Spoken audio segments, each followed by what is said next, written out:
welcome to another episode of Hard Factor, presented by the Barstool News Network. It is Thursday, Super Thursday, March 5th, 2020. Yeah, and Pat, since we're finally to Super Thursday, Pat will give us a Super Tuesday election update finally, if you didn't catch our live stream on Tuesday night, which shame on you if you didn't, because it was fantastic. If you weren't one of the 71,000.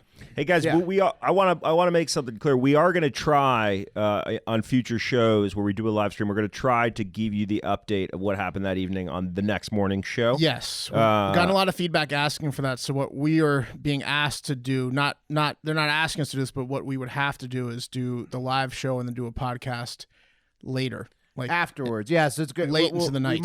We might gear these a little bit differently in the future, and we might use a different platform because we love you. We love try you. to get our stream a little fresher too. We want to give you guys the best stuff. Yeah, I blame Spectrum. And then so Pat's going to give us the Super Thursday update, and then Mark West and I'll take us through a lightning round of other headlines. Get us going, Pat. All right, guys. Super Tuesday is over. And the results were unexpected, to say the least, as 14 states opened up the polls for primary voting in the presidential election, amongst other different elections that were going on there. And Uncle Joe Biden It was 15 states in one territory. It was 14 states, one territory. Was it 14 in one? Yeah, 14 in one. Yeah, the Samoa always throws people off. Okay. Mm-hmm. Yeah, Gotcha. Not quite a state, but they do produce a lot of units, so they're an important territory. Uncle Joe Biden mopped the floor with the other candidates in the Democratic field, which is surprising. Most of all to Joe, who couldn't quite figure out how he won 2 days before the votes were even cast. But I'm sure he'll be put at ease today, being that it's Thursday and he remains victorious. Right, and for those that don't remember, Joe Biden said Super Thursday. On Monday, I believe. Yes, Sunday or Monday. He called it Super Thursday. Classic gaffe. Yeah. Right. So now his brain is finally caught up to his body. Caught up. And he's not asking people. any questions. Yeah. He's not asking. He's just, yesterday was really nerve-wracking for him because he was just a little bit confused because he thought, did they go back in time and vote? Did they go forward in time? How did this happen? But kudos to Joe. He did well. He did well. But it's Thursday, Joe, and you're the winner. So Joe took Alabama roll Biden. Arkansas, Maine, Massachusetts, Minnesota, North Kakalaki, Oklahoma, Tennessee, Virginia, and perhaps most surprisingly, Texas. He took the whole South. The whole South. And Massachusetts was surprising. Massachusetts and Minnesota, yeah. I agree. And in total, the forgetful fellow from Delaware picked up 380 delegates, bringing his estimated total to 433. It's a lot of delis. And in a rousing victory speech, Joe demonstrated his aptitude for diversity and confusion by mistaking his wife for his sister in a slip that America hopes was not Freudian. Yeah. Do you think that they actually switched sides or... No, he was like, you switched on me. They clearly didn't switch on him. They switched on me. They pulled the old switcheroo on Joe. Do people just not care that he's lost his mind? Is that the No, they Apparently don't. not. They don't. People just literally don't care that he's senile? So I'll definitely say Trump, when Trump was running, he was the oldest president running, and I think it was the first time we saw someone that old, right, running for president, like and winning. So we were like, in a while, yeah. There was so there's some things Trump was doing that you were like, I don't know if his brain's all there. Biden's like 10 times worse than that. It's not even the same. I don't even consider them the same level mentally these days because Trump can speak in complete sentences. So. Yeah, that's true. But I will say, in that last debate, when they asked the candidates, what do you think is a misconception about you? And Uncle Joe pulled out his charm pants, did a little wink and gun at the camera, was like, that I have more hair than I do. And I was like, bam, back on top. He's charming. What a charmer. Luckily for Joe... But you know what's not charming is that how the party had to align behind him to get him the nomination. That's not going to be charming for all those Bernie supporters who are going to get butthurt for 8 years in a row now. Absolutely. A lot of dejected Americans today, no matter what party you're a fan of. I think we can all agree that right now the candidates that are preaching change are a lot of times the more attractive candidates, the anti-establishment guys, and Biden is not one of those guys. So I think there's a lot of people feeling left out in the cold and just kind of confused. Back to Joe's speech. Luckily for Joe, his wife was, in fact, actually there because a couple of protesters rushed the stage, and Jill, his wife, went full Michael Oher, protecting her husband from what would have certainly been a career-ending concussion. Hottie and protective. Yeah, close call there. She's a winner. Close call there. Good political wife. So I think that's, and again, going back to Joe, I don't want to sound whiny. I think that a lot of the people think that Joe will pick a lot of Jills to surround him, and that's why they're going for Joe, because but he's at the middle of it. Yeah. That's the thing about a general election that people don't seem to be grasping. Everything is a lot of hope. party. Yeah, everything's party versus party till you get to a general election. Then it's person versus person. Yeah, right. And I don't want to beat a dead horse. No. We'll Look, continue to. Yeah. Something weird happened the other day. I think a lot of people. It's name recognition. That's always interesting to see where name recognition goes. Biden's obviously got the most name recognition out of anyone. Also, for some reason, in the last couple of weeks, people stopped talking about climate change, and I don't know. Something weird happens when elections come close to happening. Well, Pat, I mean, what happened was the orders came down from the top of the party for everybody, for Amy and Pete to get out of the race and then endorse Joe, and then for every single local rep in those states to go out and tell their constituents to vote for Joe Biden, or else you won't get campaign funding in the future. I mean, it was just a calculated move, and it worked out. It's incredible that it worked out. I mean, it's cold-blooded. They're being rewarded for it. So, well, who knows if it'll work out for America? Progressives like Beto O'Rourke and revolutionaries, I should say, like Beto O'Rourke, self-proclaimed, and progressives like Andrew Yang on CNN were just sucking on Biden's wiener and the DNC's wiener, because they're towing the line too. They're all pretend towing like the it line. didn't happen. Yeah. They have to all pretend it didn't happen, but it did. Obviously, The in front of our DNC, faces, the DNC Luckily- just endorsed Trump is what they did.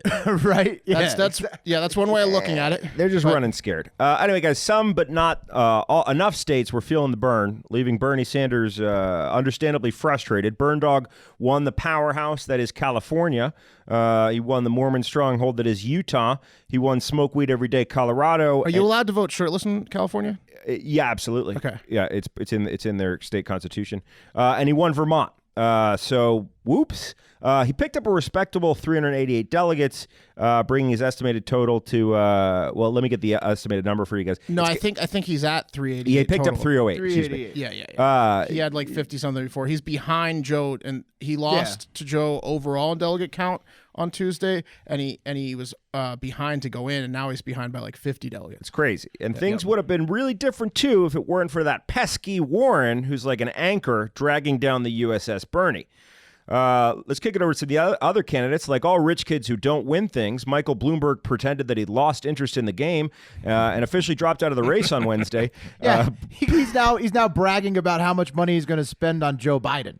Right, exactly. He unfortunately he broke the gigantic, oversized hearts of American Samoa, who voted Bloomberg as their choice handily. Number 2, Tulsi Gabbard in that state, want to go to Samoa, want to hang out there. They got some interesting ideas.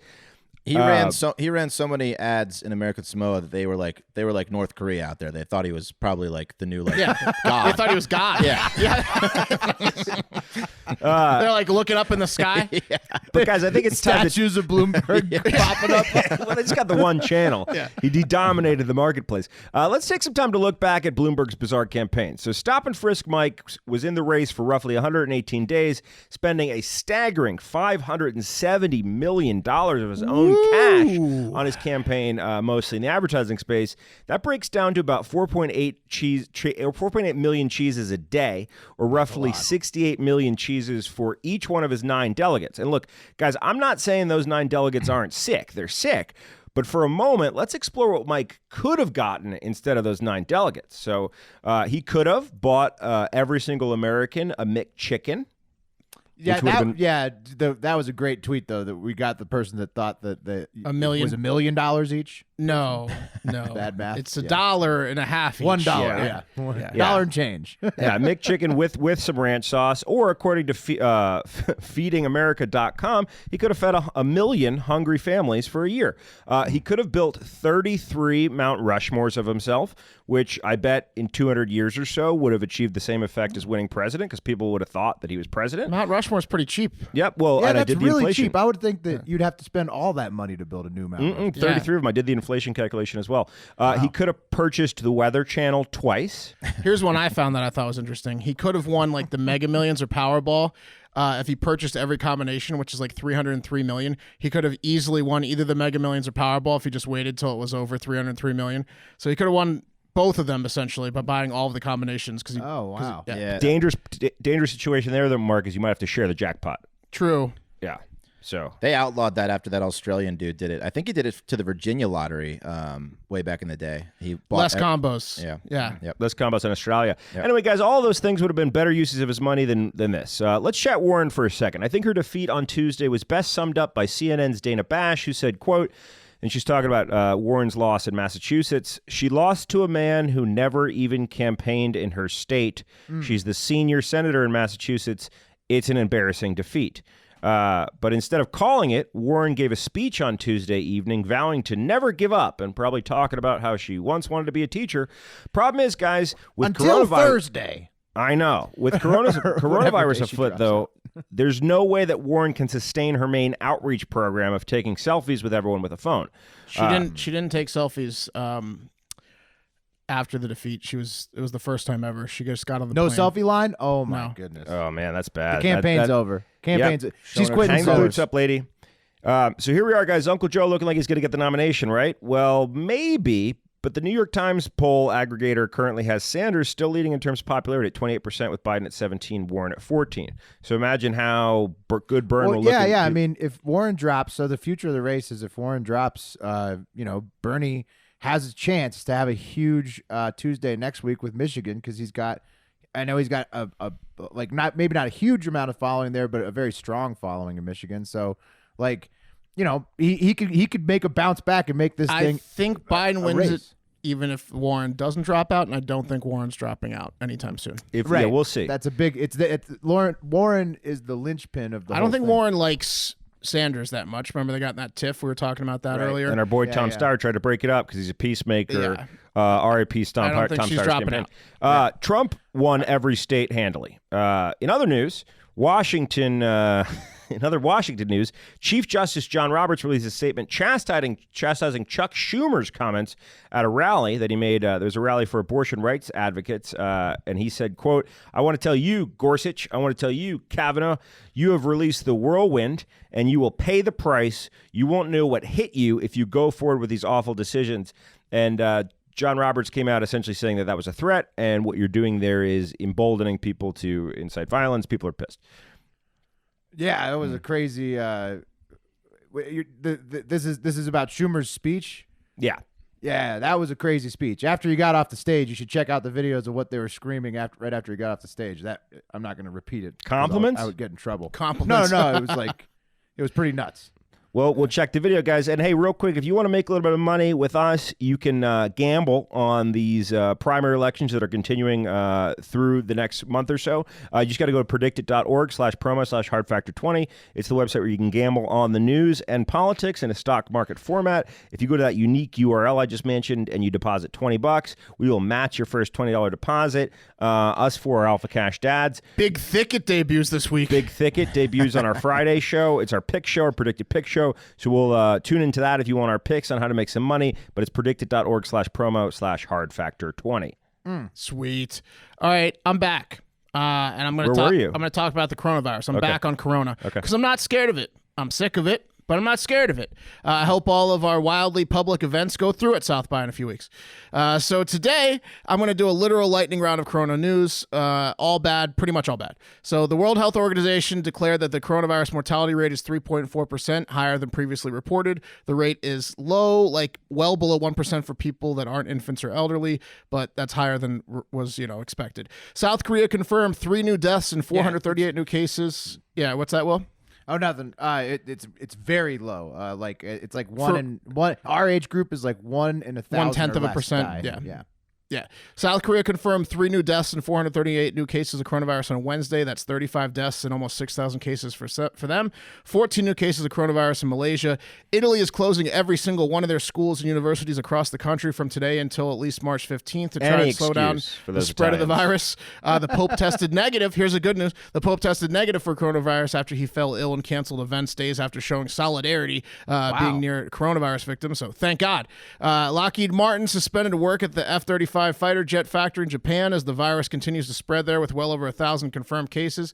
The House of Reps passed an $8.3 billion coronavirus response relief package on yesterday, and the Senate will vote on that today, probably because the U.S. has 158 confirmed cases of coronavirus at the time of this recording. Also, there are 11 passengers and 10 crew members on the Grand Princess cruise ship, which departed from San Francisco on February 21st, that are symptomatic for corona, likely from the virus just being on the ship. It was just floating around on the ship. I'm going on a cruise this summer. And now, super fun and popular multi-day house music festival Ultra has been canceled later this month in Miami. So just do your drugs at home, I guess. It's not the same. Yeah, the new James Bond movie release has been pushed 6 months out to fall because of coronavirus fear, causing low estimated turnouts in theaters this spring. But jokes on them, as some doctors and scientists think that, like the Spanish flu of 1918, the coronavirus might come back in the fall. That second round was the deadliest round for the Spanish flu, and we don't think we will have a vaccine until the third round next spring or later. So fun stuff. No one knows where the Spanish flu came from, guys, and no one knows where the coronavirus came from. It wasn't bat soup,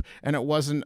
So just stop, being racist and xenophobic to Asian and Chinese people. I know none of our listeners are, but also don't let that shit fly around if you see it. We're all getting this fucking virus, and it's global now, so stop with that nonsense. It's like HPV. It is what it is. There you go. Just relent to the Boom. HPV. Fuck you, coronavirus. Yeah, what do you think they're going to do with that $8.3 billion? They're going to print flyers to hand around, hey, don't touch things in public, but you got to touch this flyer.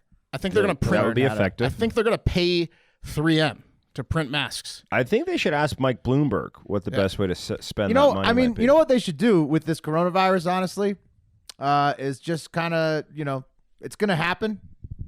Just get ready. Take your medicine. That's what I'm saying. Don't everyone that's saying it's not as bad as the common flu. Shut the fuck up. Realize it's pretty bad. You're gonna get it. You'll probably survive. Yeah, well, hold on.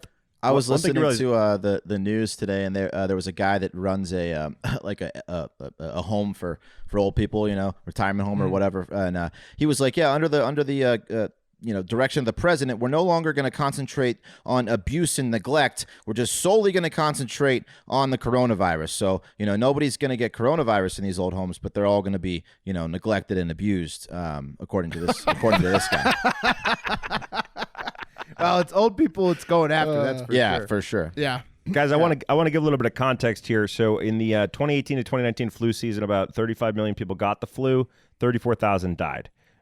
This flu season, an estimated 32 million people have gotten the flu, with 18,000 deaths. So a lot of people die from the flu. A lot.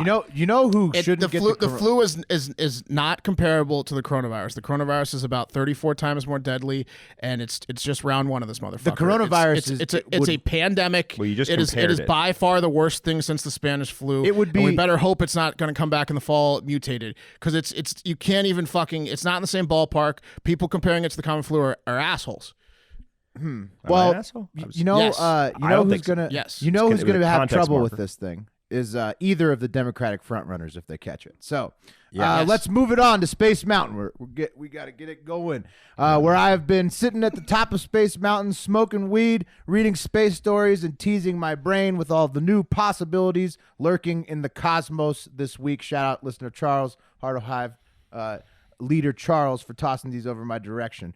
First up, scientists say that they have discovered the very first protein of extraterrestrial origin from a meteorite known as ACFR 086. That sounds pretty ominous. It hit Algeria 30 years ago and contains the protein hemolothin. Inside the hemolothin are iron and lithium, the two building blocks for life. So we've got alien proteins just slamming into the Earth's surface now all the time. Sounds great, huh, guys? Well, I think you got that confused. The building blocks for life, the two of them, it's an egg and semen.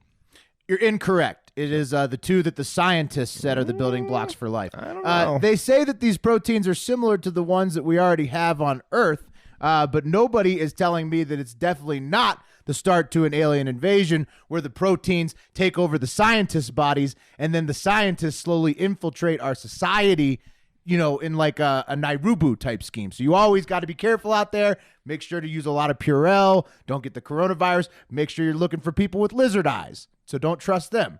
So you got to, that's what I'm saying. Maybe get a good pair of sunglasses. If you see a 90-year-old survive the coronavirus, it's because they're an alien. That's true. It's a really good weed out system, honestly. Yeah.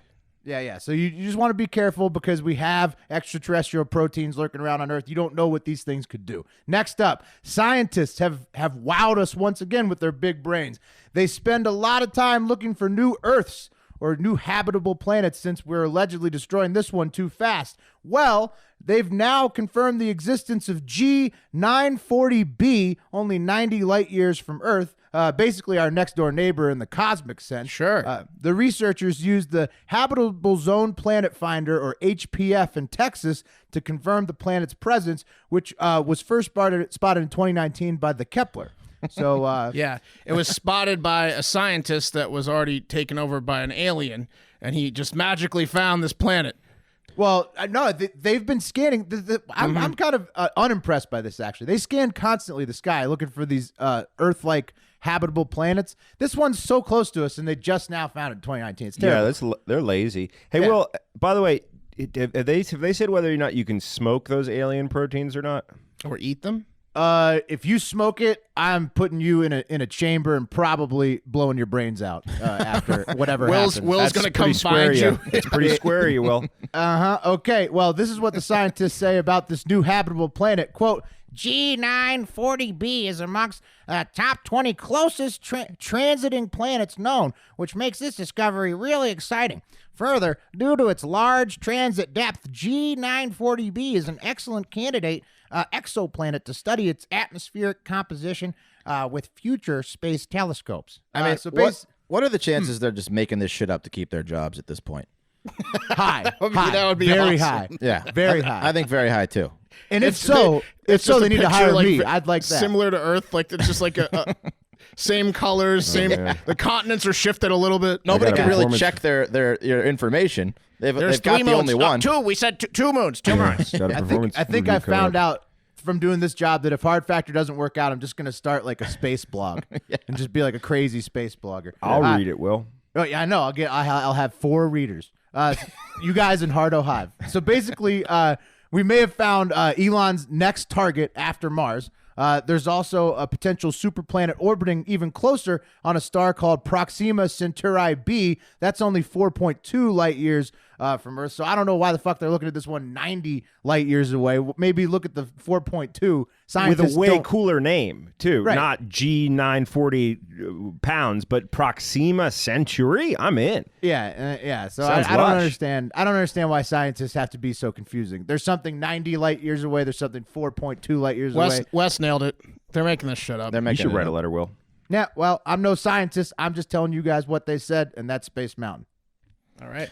All right, guys, slow news day, so we're going to cover this one anyway. Got some good news for alcoholics and drug addicts. It turns out those massive headaches you are suffering from on a daily basis may actually not be related to all your substance abuse, and instead could be a direct impact from all the time you spend on your smartphone, not to be confused with dumb phones that can only call and text. So a study of 400 people in Indiana that regularly suffered from various headaches, such as migraines and tension headaches, which I think are the same as orgasm headaches. And if you've ever had Yeah. one of those, you know Oh, they, yeah. they can ruin That's- your day. Yeah, you have high blood pressure and you come a little too hard. Yeah. Whoa, what are you talking about? Watch What are out. you talking about? Yeah. You get a fucking headache. That's what that is. Yeah, drink your water. So, man. yeah, For so- real? Yeah, Yeah, that's a real thing. it's a real thing, and it hurts. So, anyway, they took these people and asked them about their cell phone use, and lo and behold, wouldn't you know it, those little smartphones you hold close to your brain as they beam countless invisible death rays to and from space right next to your noggin can actually cause your headaches to worsen. And smartphone users are more likely to take pain meds with less relief from headaches than people who can't afford smartphones. Can we stop saying smartphone users in 20? I mean, it's everybody, right? You just said Humans. pretty much Humans. anybody who can afford them. Yeah. Right. Yeah.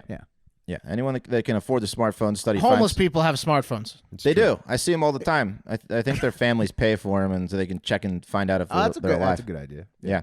So when separated into two groups, group one being people with smartphones and group two being people who still use phones that can only place calls and texts, the study found that while 96% of smartphone users were more likely to use pain meds, only 81% of outdated cell phone users were taking pain meds. However, there was absolutely no difference between the two groups in how often they got headaches, how long they lasted, and how severe they were. Bullshit study. Yeah, it's bullshit study. Shit's garbage. It is garbage. Yeah, I mean, I mean, I'm doing everything wrong. I just need a car to hit me, like a bus to hit me and just kill me instantly. Are you getting headaches when you have sex? I'm on my phone 7 hours a day. I'm drinking. I'm smoking weed. Right. I'm not doing anything right. Right. Well, I'm not doing anything right. Yeah, I was going to talk about that, Marcus. I mean, the study did find that, like, okay, so smartphone users, it's called like a text neck or something where everyone's looking down, which can add strain to the spine, which can then, cause more headaches. Eye strain because you're just looking at this fucking screen all day. I know probably I'm not alone that I get in frequent arguments with my girlfriend about how much time I'm on my phone. And, so we did like the screen time test of like who's on the phone more. And the number is just embarrassing about how much time I'm actually on the cell phone. If you really want to find out how pathetic you are, turn on screen time on your iPhone. And our jobs sort of require us to be on phones a lot. So it is. I've been especially when you compare it to your productivity. Right. One of these days, I hope the cell phone just has my brain explode instantly. That'd be sweet. 7 hours a day on the screen. Yeah. So nothing here to change anything really, but something to think about, guys. So. Crazy. Right, we got to motor through this last round of the All right, you guys are all familiar with smoking, yeah? Yeah, of course. Yep. Love it. Also with the term and concept of secondhand smoke. You guys familiar with that? Yeah, I do. Well, you guys hung at my house when we were kids. Turns out now we have to worry about third-hand smoke, which is the type of smoke that sticks to like your clothes and like the walls of buildings and shit. A new study out of Yale University says that third-hand smoke is the tobacco contaminants that adhere to walls, bedding, carpet, and other surfaces until a room smells like an ashtray. That's still secondhand smoke. Right. I guess the smoke's not technically floating in the air because it's settled. Stuck. It's become it's tar settled. on Now the, it's on third. the ceiling. Yeah. Now it's third-hand smoke. It's complete bullshit. Well, it's apparently still third-hand smoke. Yeah, exactly. Don't Apparently lick the third-hand walls. smoke is right. Yeah. It's common in movie theaters, as that's where the study took place. The nerds spent 4 days testing samples they found, and they found dangerous chemical levels were less in G-rated movies than in R-rated movies. Right. How about working on the coronavirus or anything else, you fucking assholes? Third-hand smoke? Are you kidding me? Yeah, they did a study so that they could make up this term that they wanted to make up before they started the study. What's next? I mean, first of all, everyone that went into a bowling alley between 1960 and 2005 has three eyes. I was conceived in a bowling alley. Right? Like the third-hand smoke. What's next? Fourth-hand smoke? Is that from a smoker's shit and piss? You catch it in the public restroom? Right. Unreal. This is from Yale, for Christ's sake. Oh, my God. No, Harvard. Yale, thanks for that, Yale. That's the kind of studies you're approving these days. One of the world's finest institutions. All right, let's take it over to another one of the world's finest institutions. This time it's for real, the World Championship of Cheese. So we were talking about the Democratic Party earlier, talking about the DNC. That's going to be this summer in Milwaukee, Wisconsin. But first, and definitely more importantly, the title of World's Cheese Champion needs to be crowned in the Badger State this week. So also, I'd love to be cheese champion. Yeah, cheese champion, awesome. Badger State, awesome nickname too. So I bet you get a lot of chicks too. Pretty cool. Wisconsin definitely gets some chicks. On Tuesday in Wisconsin, a record 3,667 entries from 26 nations started the process of letting 55 judges taste, sniff, and inspect the 132 classes of dairy products belonging to the biennial World Championship Cheese Contest. The judges include cheese graders, cheese buyers, dairy science, professors and researchers from 19 nations and 14 states. They do a more detailed evaluation than other cheese competitions with a 100-point scoring system that looks at 36 potential defects. It's like a car inspection for cheese. So I'm gonna guess all these cheeses are in the 90s. I could get into the cheese. They should have just done a 10 Yeah. point scale. Oh, like it should be 90 and up. You shouldn't be able to enter if you're not. Come on. I mean, it is the What world cheese are you going to championship. give an 89 to? Come on. Well, but maybe they have to have a because 36 potential defects. Some of these cheeses might be getting 50s, 60s. I mean, that's a lot of dings you could get. These guys are making up defects like the scientists making up planets. Get it from there. Yeah, Fucking Yale people make how up come I always cover the smoke scientists? degrees.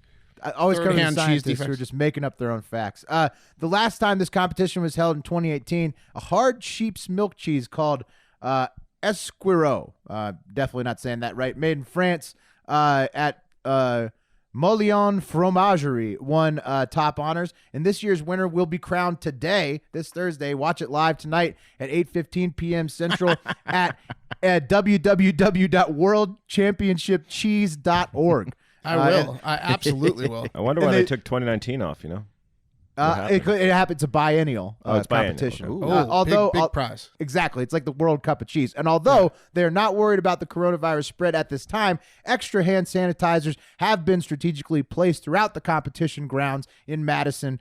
So cheese on, baby. Enjoy the cheese champion. That's an event you can't count. Will, may I say that Can't cancel the 4 years you spent in French immersion really paid off on that story? For that one word, for that one name of the French cheesery. Yeah. I can actually speak French too, Pat. Do you speak any other languages? No, I know. It's great to hang when we travel Europe because you can order beers for us. And Yeah. Well, it also expands the brain.